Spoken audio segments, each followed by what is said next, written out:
Hi, M5585. Please introduce yourself. Hi, sir and ma'am. I'm Jacqueline Balita, 37 years old, and I live in Mabini, Batangas, and I have three children, two boys and one girl. Okay, your religion, Catholic, sir. your highest educational attainment. High school graduate. Okay, since I saw that you have experience being a helper here in the Philippines, tell me about your experience. I have an experience in the Philippines to take care of a newborn baby and household chores.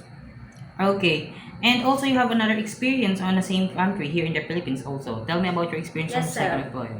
I have an experience here in the Philippines also. I'm taking care of children with a disability and household chores. Okay, since I saw that you have experience taking care of a newborn, how do you prepare a milk for a newborn baby?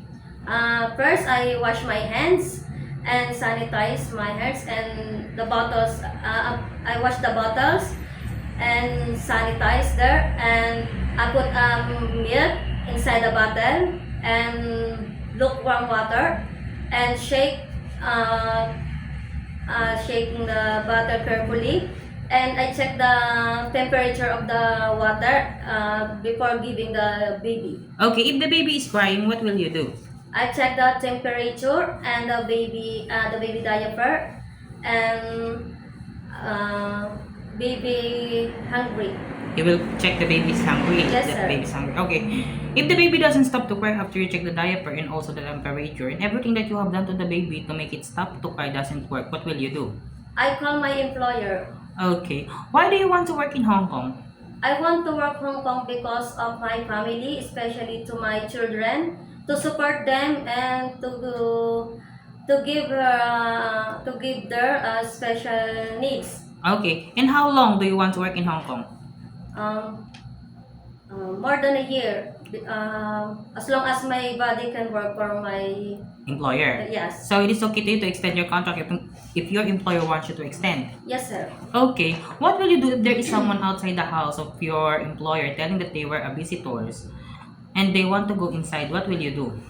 First, I call my employer and I ask them to uh, You will ask them if they know the like person outside. yes. And if they don't know the person outside, what will you do? I don't entertain them. Okay. You will not entertain them because it's very dangerous to Yes, entertain sir. the people that your employer doesn't know, right? Yes, sir. Okay.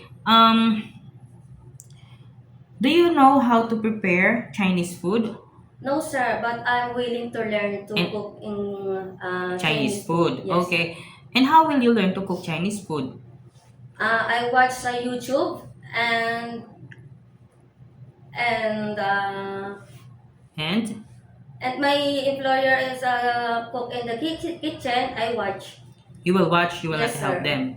You will help them. Yes, sir. Okay, you will help them how to prepare. Yes, sir. Okay, so and also you can ask your employer if they could teach you how to prepare Chinese food so that you could learn, right? Yes, sir. If they have a time. Yes. But if they don't have any time, you can also learn from cookbooks, watching Yes. YouTubes that you already said. Okay. If your employer prepared some food that you are not familiar of, it's okay to you to eat the food that they provides. Yes, sir. Okay, I saw that you have a long hair. It's okay to you to cut into short. Yes, sir. It is okay to you to share jobs as a helper. Yes, sir. How about sharing room with kids? Yes. It is okay to you to take care of pets. Yes. How about taking care of elderly? Yes, also. Okay. If one of your employer's family don't know how to speak English, it is okay to you to learn Cantonese? Yes, I have learned. Okay. Okay.